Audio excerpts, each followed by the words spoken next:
Nilqakom għal programm Mit-sena minn Fatima, programm li huwa mtella minni Fader Hayden fl-okkażjoni taċ-ċentinarju tad-diritt tal-Madonna ġewwa Fatima. F'dawn il-programmi qegħdin nitkellmu dwar il-messaġġ tal-Madonna f'dawn id-diritt u kif nistgħu ngħixuhom fil-ħajja tagħna illum. F'dawn ir-riflessjonijiet eżistijej dwar id-diritt tal-Madonna ġewwa Fatima, qed nuża sistema li naqraw il-kitbiet oriġinali ta' Luċija, waħda mill-viżjonarji ta' Fatima. Fil-rakkonti li jatħalli Luċija ħallit diversi rakkonti tal-esperjenzi li jagħmlu fid-diritt tal-Madonna. Qegħdin naqrawhom u nikkommentawhom ħalli bekk immorru għas-sorsi oriġinali, mhux naqraw affarijiet sekondarji, u nirriflettu fuq dak li tikteb Luċija anka kif jista' jolqot u jmiss il-ħajja tagħna. Bħalissa qegħdin nirriflettu fuq l-ewwel dera tal-Madonna ġewwa Fatima ta' 13 ta' Mejju tal-1917. U issa se naqraw l-aħħar parti ta' din l-ewwel dera. Lest li toffru lilkom infuskom l-Alla u tissaportu d-batijiet li jibatilkom bħala qatt ta' tpattija l-konverżjoni tal-midinbin, din hija dak li l-Madonna hekk f'dan mument tgħid lit-tfal. U t-tfal wieġbu iva lesti. Mela se jkollkom tbatu ħafna, tweġibhom Omna Marija. Iżda l-grazzja tal-Alla tkun magħkom. Il-Madonna fetħet idea l-ewwel darba u xeħtet fuqna dawl tant qawwi li wara li ħareġ minn idea ir-raġġi tiegħu daħlu f'qalbna u fil-fond ta' ruħna. Urawna lilna nfusna. Aktar ċar milli kieku ħarisna fl-aqwa mera. Falla. Li kien l-istess dawl. Imbagħad xi ħaġa anqlitna u ġelitna ninslu għarkubtejna u nirrepetu f'qalbna. Trinita qaddisa nadurak. Alla tiegħi, inħobbok fis-sagrament imqaddes. Wara xi ħin il-Madonna reġgħet kelmet ejdu rużari kuljum biex tiksbu il-paċi għad-dinja u tmiem tal-gwerra. Imbagħad bdiet tila l fuq bil-kalma lejn il-vant, sakemm sparixxiet fl-immensità tal-ispazju. Id-dawl ta' madwara kien qisu qiegħed jiftħilha triq fil-firmament qudiemha. U għalhekk aħna ġieli konna ngħidu li konna rajna s-sema jinfetaħ. Ħa nieħdu ftit elementi eżisti minn din l-aħħar parti minn dan ir-rakkont. Il-Madonna tagħmilhom mistoqsija. L-istoqsija hija li joffru lilhom infushom mill-Alla l-ewwel ħaġa jekk mhumiex lesti jagħmlu din. U li jissaportu d-batijiet li jibatilhom bħala qatt ta' tpattija l-konverżjoni tal-midinbin. Mela, hawnhekk għandna tliet affarijiet partikolari. L-ewwel ħaġa illi Omna Marija qed tistaqsihom jekk jaċċettawx dan bil-libertà sħiħa tagħhom. Dan huwa aspett essenzjali fir-relazzjoni tagħna mal-Alla eżistijej. Dak kollu li Alla jitlob mill-bniedem u x'inhu il-bniedem huwa fil-libertà tiegħu jaċċettah xi le. U Alla jiġi qudiemna xi drabi bħal tal-lab. Alla xi drabi jiġi qudiemna jitlob lilna jekk irridux neħtlu fil-pjan tiegħu. Omna Marija hekk tirrifletti l-karattru ta' Alla. Għax ċertament dak li tagħmel il-Madonna mhuwiex ġej b'inizjattiva tagħha, imma dak li hu l-pjan tal-Missier. U hawnhekk għandna lura dan id-dialogu li jmiss mal-libertà tal-bniedem. Issa aħna x'nieħdu minn din? Tant affarijiet fil-ħajja tagħna eżistej illi dak li Alla jrid minna ma jimponihx fuqna, imma jistaqsina. Jistaqsina.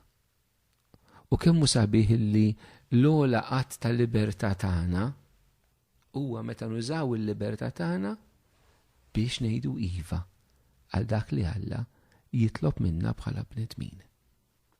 U din hija xi ħaġa li kull kemm aħna għandna bżonn minn mument għal ieħor hekk nirġu nirriflettu fuqha. Forsi tidher ħafna ċara pereżempju f'mument ta' vokazzjoni għas saċerdozju l-ħajja reliġjuża jew biex xi ħadd jagħmel pass kbir fil-ħajja tiegħu fejn fien imur sena l-missjoni jaqaf mix-xogħol. Però mmur jagħmlilna ħafna sejħat matul il-ġurnata.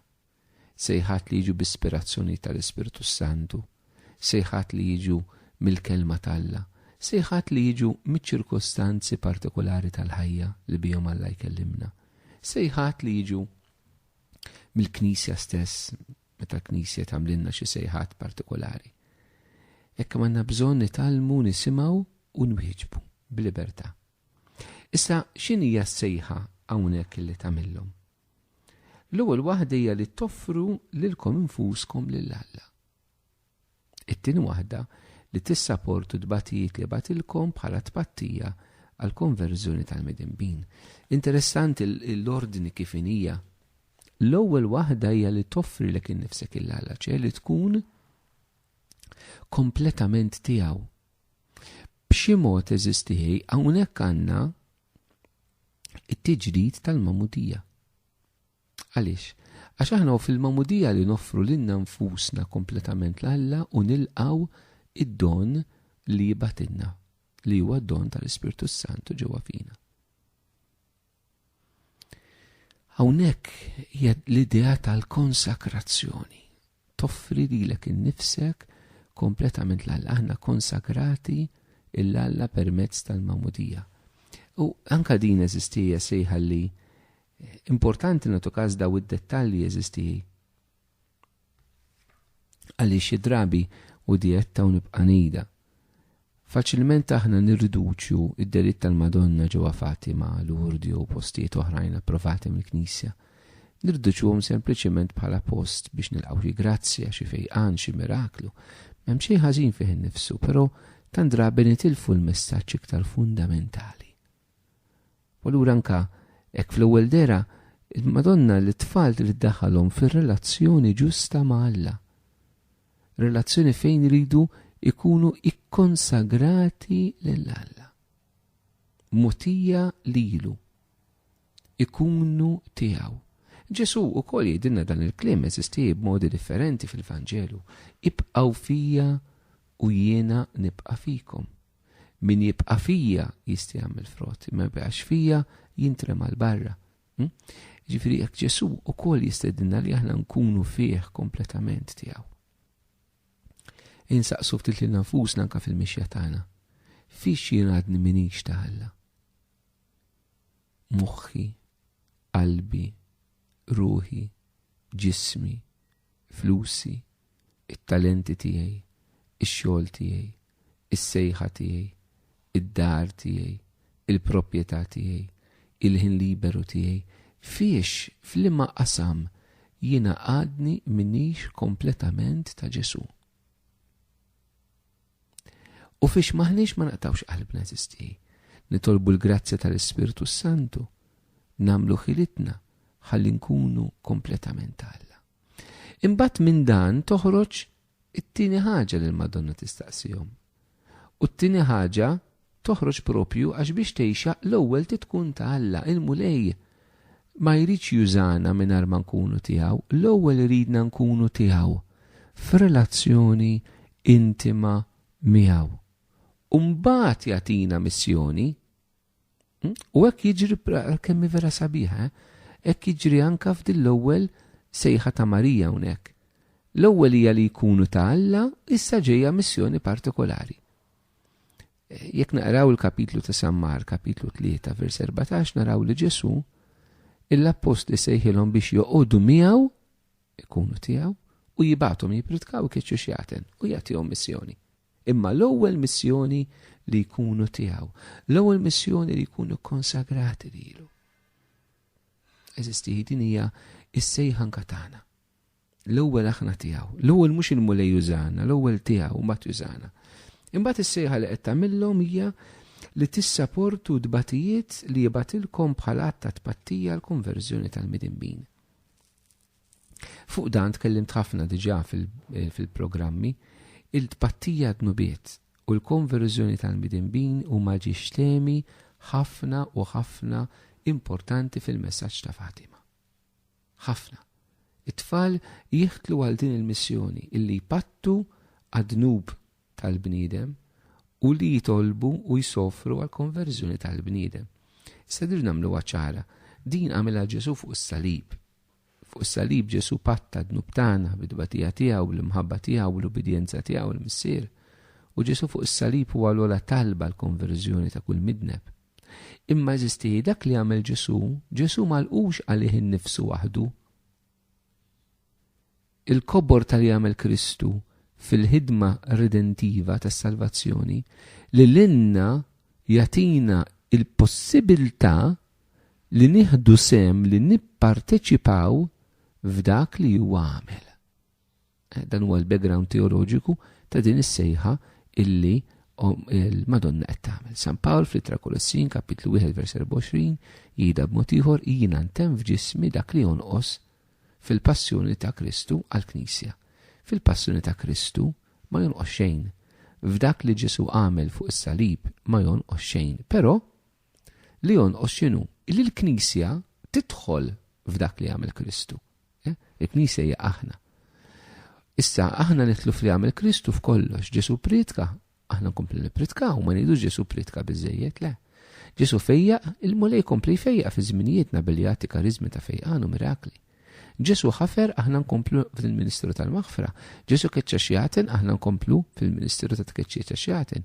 Ġesu bata fuq is-salib, fdina bis-salib, il-mulej daħħalna biex miegħu nkunu maqudin fuq is-salib għas-salvazzjoni tal-umanità. U it-tfal eżisti. Omna Marija tagħmilhom din is-sejħa. U quddiem din is-sejħa, it-tfal jgħidu iva lesti. Mhix sejħa faċli li tkun kompletament Alla u li toffri ħajtek bit-pattija dnubiet u għall-konverżjoni tal-midinbin. Mhix sejħa faċli, imma t-tfal jaċċettawha din is-sejħa eżisti. Jew anke aħna insibu l-qawwa Alla tal-Ispirtu biex naċċettaw kull sejħa li l-mulej jagħmlilna f'ħajjitna. Waqt li nirringrazzjakom tal-li segwejtu dan il-programm mit-sena minn Fatima, ejjew nagħlqu flimkien dan il-mument li kellna b'talba li hija marbuta mad-deritt ta' Fatima, talba li tpoġġi lil Ġesu fiċ-ċentru ta' kollox. Nitolbu flimkien. Trinità Qaddisa nadurawk. Alla tagħna inħobbuk fis-sagrament imqaddes. Il-mulej jagħtikom islem.